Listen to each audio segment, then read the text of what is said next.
ధర్మరాజు గారు సమస్త పాపములను హరించగలిగినటువంటి కథని నాకు తెలియచేయవలసినది అని ప్రార్థన చేస్తే భీష్మాచార్యుల వారు చెప్తున్నారు, ఒకానొకప్పుడు ఆ హిమవత్ పర్వత ప్రాంతంలో బంగారం తాపినటువంటి ప్రదేశంలో పులితోలు కట్టుకొని సర్పములను ఆభరణములుగా కలిగినటువంటి మహాదేవుడైనటువంటి పరమేశ్వరుడు సమస్త భూతగణముల చేత, విద్యాధరుల చేత, సాధ్యుల చేత, మునివరుల చేత పరివేష్టింపబడి ఉన్నాడు. అటువంటి సమయంలో పుణ్య నదులన్నీ కూడా, దిక్కులన్నీ కూడా స్త్రీల రూపాన్ని పొంది వచ్చి ఆయనని సేవిస్తున్నాయి. అటువంటి సమయంలో శుభప్రదమైనటువంటి రూపం కలిగి ఆ విశేషమైనటువంటి అలంకారమును ధరించి ఉన్నటువంటి పార్వతీదేవి వెనక నుంచి వచ్చి హేళగా శంకరుడి యొక్క 2 నేత్రములను పువ్వుల వంటి తన నేత్రములతో పల్లవపాణి అయి ఆ చేతులతో కప్పింది, మూసింది. ఆవిడేదో క్రీడార్థంగా వినోదార్థంగా మూసింది. అంత తెలియనిదా కాదు. శివవైభవాన్ని లోకానికి ప్రకాశింపచెయ్యాలని అనుకుంటుంది తల్లి జ్ఞానప్రసూనాంబ. కాబట్టి ఆ తల్లి ఆ శంకరుడి యొక్క 2 కన్నులు వెనక నుంచి వచ్చి చిరునవ్వుతో చేతులతో మూసింది. మూసేటప్పటికీ వెంటనే జగత్తంతా కూడా సూర్యుడు, చంద్రుడు, నక్షత్రములు, అగ్ని లేనిదై పెనుచీకటిలో మునిగిపోయేటప్పటికే ప్రాణికోటులన్నీ కూడా తల్లడిల్లిపోయి. ఇది గమనించినటువంటి పార్వతీదేవి ఆశ్చర్యపోతుండగా లోకంలో ఉండేటటువంటి ప్రాణులను కాపాడడం కోసం పరమేశ్వరుడు 3వ కన్ను తెరిచాడు. వెంటనే ఆ కంటిలోంచి వచ్చినటువంటి మంటలు ఆ కొండనంతటినీ కూడా కమ్ముకున్నాయి. అప్పుడు పార్వతీదేవి వెంటనే శంకరుడి యొక్క పాదముల దగ్గర నమస్కారం చేసింది.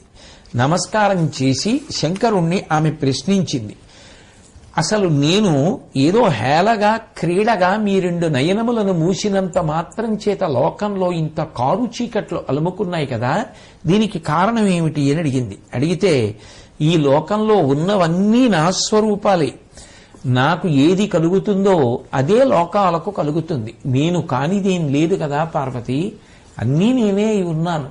నా 2 కన్నులు మూస్తే లోకమంతటా చీకటైపోతుంది. కన్నులు మూసుకుంటే చీకటి, నేను కన్నులు మూసుకుంటే లోకమంతా మూసేసుకున్నట్టే, అందుకని చీకటైపోయింది.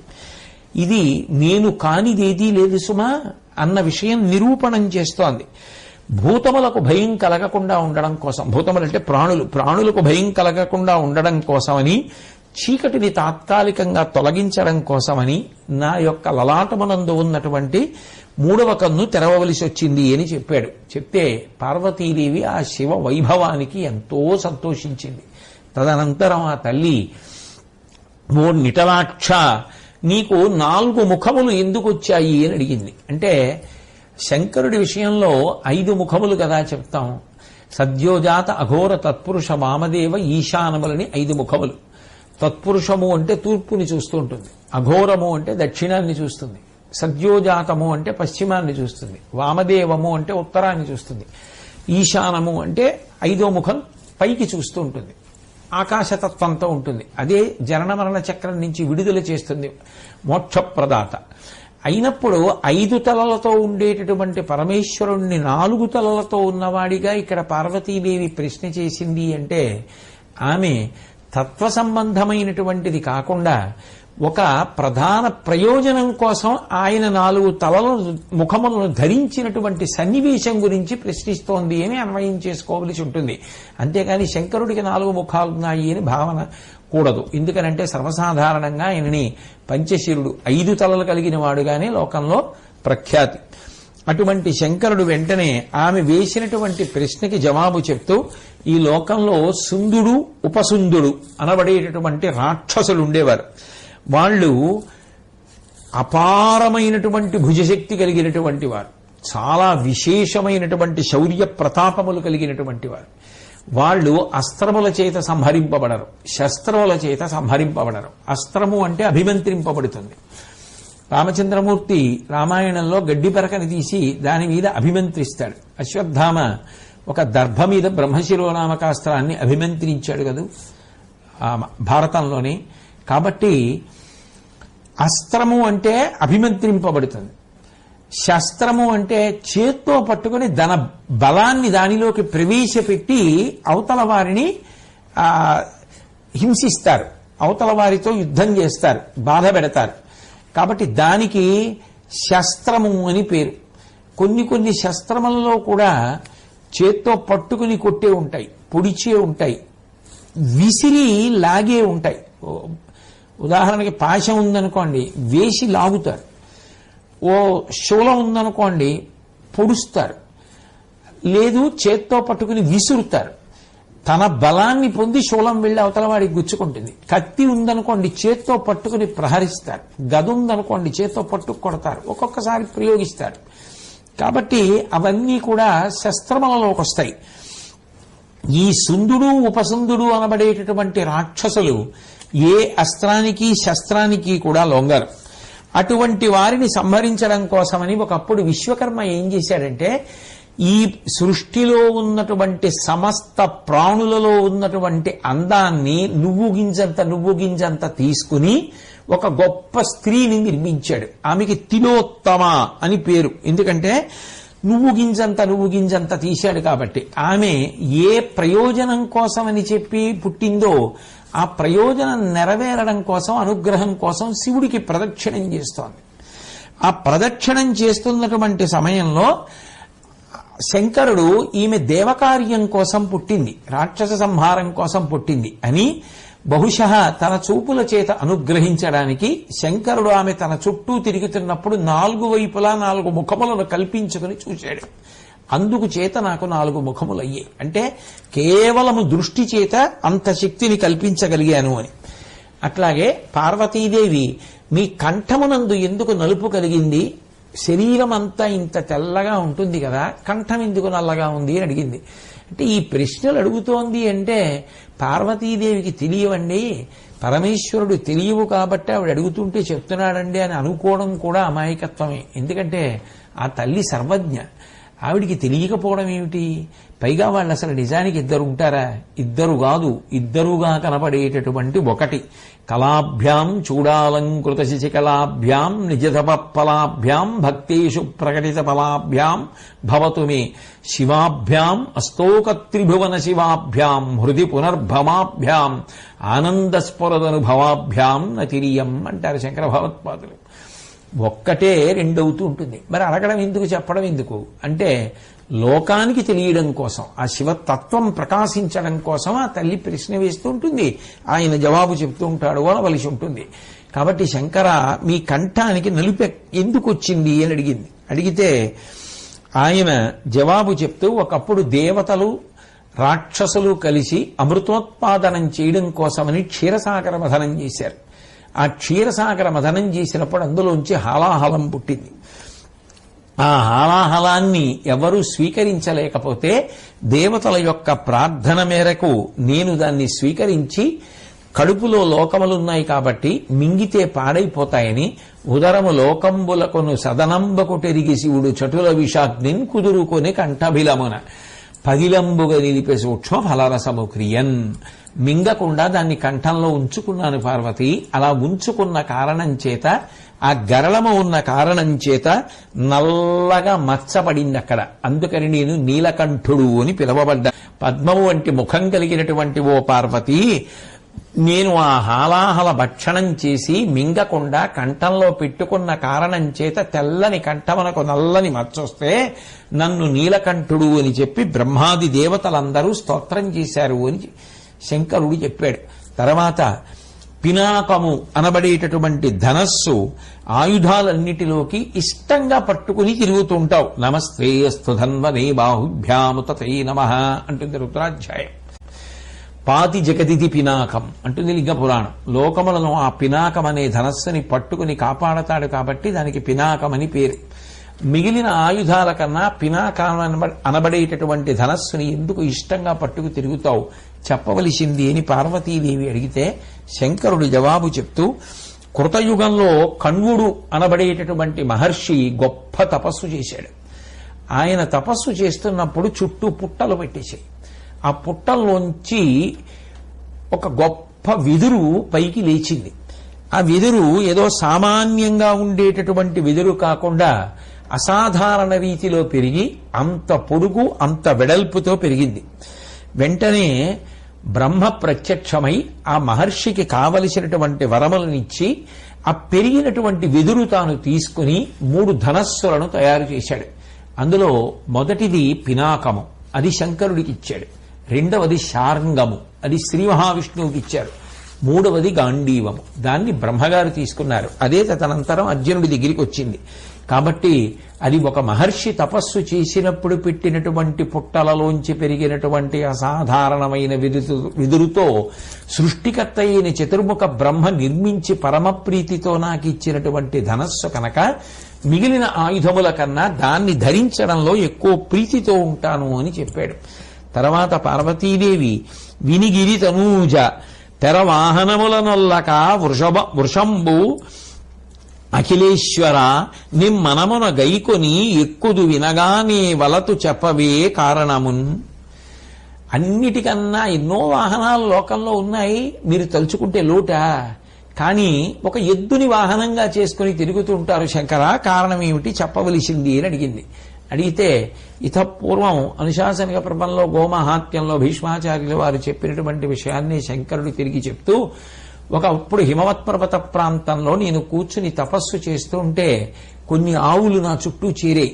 అందులో ఒక ఆవు పాలు దూడ తాగుతున్నప్పుడు దాని యొక్క నోటి చివరకొచ్చినటువంటి నొరగ ఎగిరి నా మీదకొచ్చి పడుతున్న కారణం చేత నాకు తపోభంగమై నేను కన్నులు తెరిచి తీవ్రంగా చూస్తే ఆ కంటి కాంతులు పడినటువంటి గోవులు కొన్ని కపిల గోవులయ్యాయి.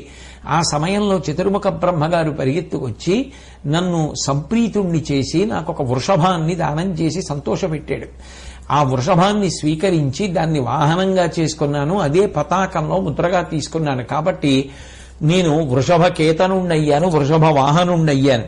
అంత సంతోషంతో బ్రహ్మగారిచ్చినటువంటి ఆ ఎద్దుని వాహనంగా చేసుకున్నాను. అందుకని నాకు ఆ వృషభం అంటే చాలా ఇష్టం, దాన్ని వాహనంగా చేసుకున్నాను అని పార్వతీదేవికి తెలియచేశాడు. అట్లాగే శ్మశానంలో మీరు నివసించడానికి కారణం ఏమిటి?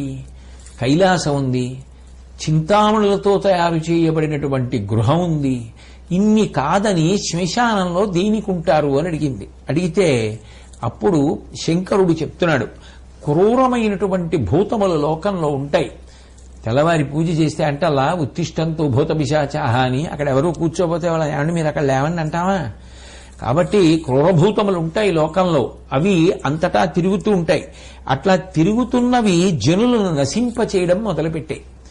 అప్పుడు సృష్టికర్త అయినటువంటి బ్రహ్మగారు నా దగ్గరికి వచ్చి పార్వతి అడిగాడు, ఈ క్రూరభూతములు లోకులను పాడి చేస్తున్నాయి, అవి లోకులను నశింపచేస్తున్నాయి, వాళ్ళ ధర్మకార్యాలకి అడ్డొస్తాయి. అందుకని మీరు తగిన విధానం చేసి వీటిని ఏదో విధంగా నిగ్రహించవలసినదిగా కోరారు. అట్లా ప్రార్థన చేస్తే నేను అప్పుడు వీటన్నింటినీ కూడా ఒక చోటికి చేర్చి ఉండాలి అనుకున్నాను. వీటన్నింటినీ, ఈ ఉగ్రభూతాలని, ఇటువంటి వాటిని అన్నింటినీ, క్రూరభూతాలని ఒక చోటికి చేర్చాలి.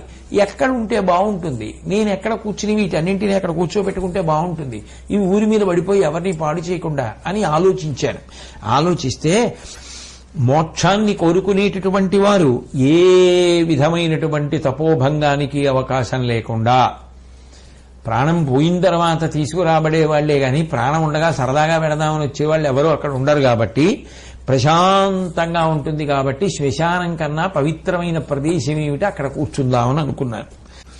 శ్మశానంలో ఉండడానికి కారణం ఏమిటి అంటే, ఈ భూతములనన్నింటినీ కూడా ఒక్క చోటికి చేర్చాలి అంటే అక్కడికి చేరిస్తే ఎవ్వరికీ ఇబ్బంది ఉండదు. అక్కడికి ఎవరు వచ్చేవాళ్ళు లేరు, ప్రాణం పోయిన వాళ్ళు అక్కడికి తీసుకొస్తారంతే. పైగా రాత్రి వేళ అక్కడికి ఎవరు వస్తారు? అందుకని నేను వీళ్ళందరినీ రాత్రి వేళ అక్కడికి తీసుకుపోయి అక్కడ కూర్చోబెట్టి వాళ్ళు వీళ్ళ మీద పడిపోకుండా, జనులను నాశనం చేసేయకుండా నేను అక్కడ పెట్టుకుంటే లోకములకు ఇబ్బంది ఉండదని నేను అక్కడ కూర్చుని వీటిని అన్నింటినీ అక్కడికి తీసుకెళ్ళా. అంతేకాని ఉత్తినే వెళ్ళి నేను శ్మశానంలో కూర్చోలేదు. అట్లా నేను కూర్చోకపోతే లోకములు నాశనం అయిపోతాయి. కాబట్టి ఈశ్వరుడు శ్మశానవాసి అంటే అయితే నాకేం నిన్న చింతామణి సౌధానికి పోతానని ఆయన లేచిపోయాడు అనుకోండి, ఈ అన్నవాడిని వెంటనే ఉగ్రభూతాలు వచ్చి మెడపీకేస్తాయి. కాబట్టి ఆయన ఉంటున్నాడు అంటే ఆయన సరదా కోసం కాదు, మన సంక్షేమం కోసం అని తెలుసుకోవాలి. మహాత్యాగి శంకరుడంటే. కాబట్టి అందుకు అక్కడ ఉంటున్నాను. ఇంకా విశేషం ఏమిటంటే పార్వతి, అన్ని భూతములు అక్కడ చాలా ప్రశాంతంగా ఉంటాయి.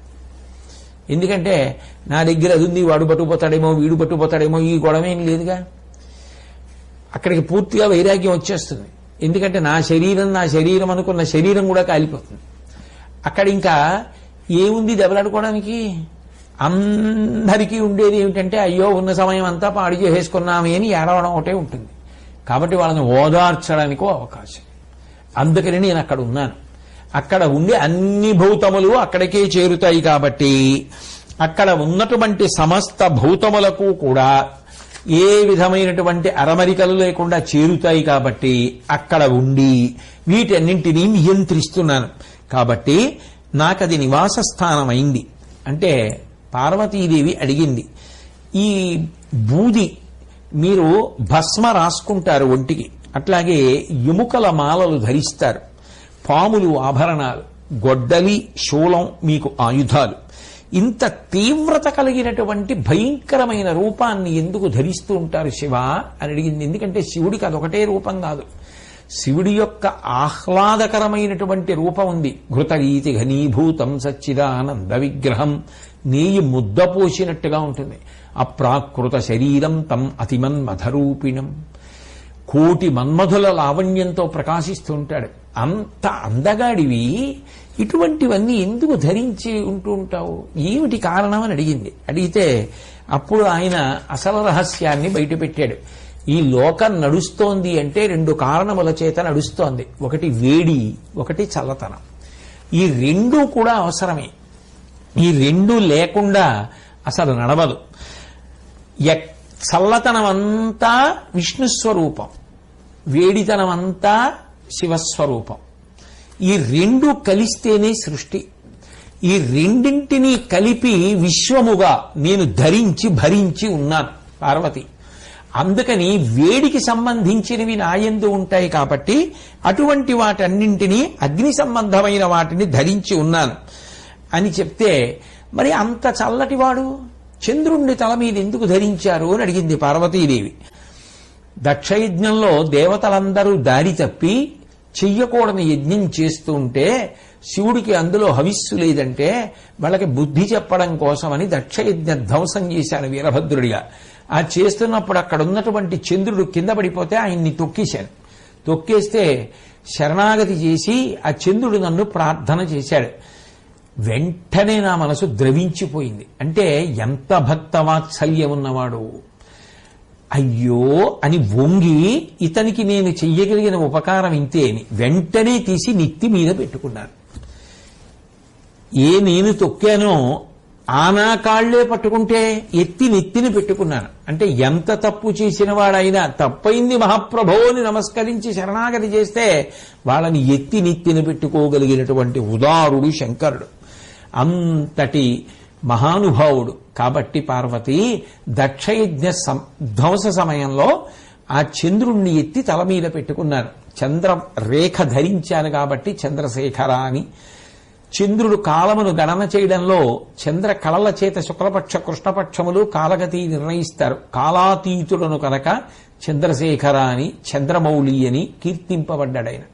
కాబట్టి ప్రధాన కారణంగా శంకరుడు చెప్పింది దక్షయజ్ఞ ధ్వంసంలో నా చేత ఖేదమును పొందినటువంటి చంద్రుడు శరణాగతి చేసినప్పుడు మళ్లీ ఆ చంద్రుణ్ణి ఎత్తి తల మీద ధరించాను అని చెప్పాడు. పార్వతీదేవి వేసినటువంటి ఈ ప్రశ్నలకి శంకరుడు చెప్పినటువంటి జవాబులు ఏవి ఉన్నాయో ఆ ఘట్టాన్ని విన్నటువంటి వాళ్ళకి సమస్త పాపములు తొలగిపోతాయని, ఇది పరమ పవిత్రమైన ఘట్టమని భీష్మాచార్యుల వారు ధర్మరాజు గారు వేసినటువంటి ప్రశ్నకి జవాబుగా ఉమామహేశ్వర సంవాదము అన్న పేరుతో ఈ పార్వతీ పరమేశ్వరుల మధ్య జరిగినటువంటి ప్రశ్నోత్తరముల యొక్క విశేషాన్ని వివరించడం జరిగింది. అటువంటి మహానుభావుడు, భక్తుల పట్ల గొప్ప వాత్సల్యము కలిగినటువంటి ఆ పరమేశ్వరుని యొక్క నిరతిశయ కృప వలన, నిర్హేతుక కృపా కటాక్ష వీక్షణముల వలన భీష్మాచార్యుల వారు ఏ సదాచారములను చెప్పారో అటువంటి సదాచారమును పట్టుకోవడానికి, ఏ దురాచారములను చెప్పారో వాటిని విడిచిపెట్టడానికి కావలసినటువంటి ధృతి మన యందు పెంపొందాలని, ధర్మమునందు అనురక్తి కలగాలని, తత్కారణము చేత భగవంతుని యొక్క ప్రీతికి మనం కారణం కావాలని, అటువంటి ఉత్తమమైనటువంటి నడవడిని ఆ ఈశ్వరుడు మనకు కలగజేయుగాక.